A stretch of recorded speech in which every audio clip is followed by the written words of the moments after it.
Dětství je plné milníků. Někdy stačí málo, nedostatek důvěry, ztráta jistot nebo pocitu bezpečí a životní cesta se může ubírat špatným směrem. A právě v takových situacích pomáhá projekt Aristoteles.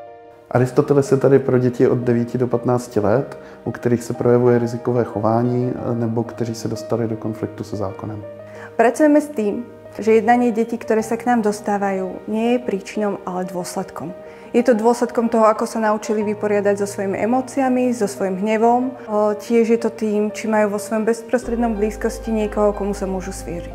Účastnice projektu Stely jsme se zeptali, co jí nejvíce tížilo, než do projektu nastoupila. Nejvíc mě trápili kamarádi a problémy s kamarádama a ještě mě nejvíc trápilo vyjadřovat své city někomu. Deti sa k nám dostávajú buď z rozhodnutia súdu, alebo je to z doporučenia OSPOD, prípadne k nám pošle školný psycholog. Spočiatku tráví čas s nami nedobrovoľne, ale neskôr sa dôvera prehlbuje, je možné nadviezať nejaký vzťah a na základe neho je možné otvárať témata, které sú pre klientov důležité.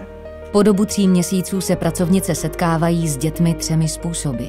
Individuálně, ve skupinách a také s celou rodinou. Skupina je motivačním prvkem. Individuální setkání jsou z důvodu, že se buduje vztah mezi klientem a pracovníkem, buduje se nějaká důvěra, kdy dítě může říct, co ho trápí, co se děje, co se mu honí hlavou.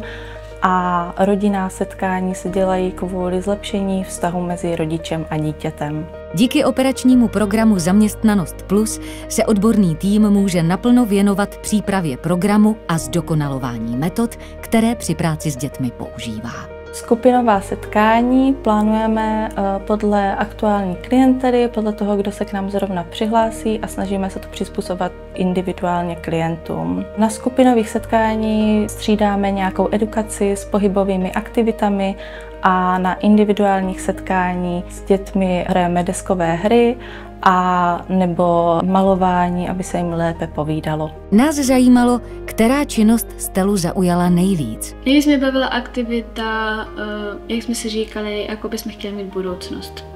Na začátku bývá patrná určitá nedůvěra, která se postupem času odbourává, to dítě se nám víc otevírá a potom hledáme nějaká společná řešení. Šikanu, rasismus, nálepkování nebo vyloučení z kolektivu děti sami nevyřeší a potřebují pomoc dospělých. Děti však díky projektu získávají odvahu změnit náplň volného času, kolektiv kamarádů, přístup ke škole nebo svoji komunikaci. Bez této podpory by dětem chyběl náhled na čin, který spáchali a riziko kriminálního chování nebo recidivy by bylo vyšší.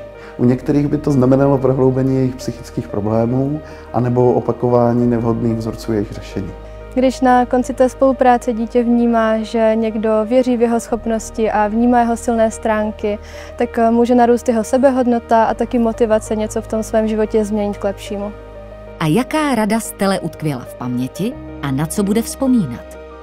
Rada mi asi utkvěla v paměti, že se nikdy nechci dotknout drog a asi na co chci vzpomínat, jaký to tady bylo a jaký tady byli lidi hodní.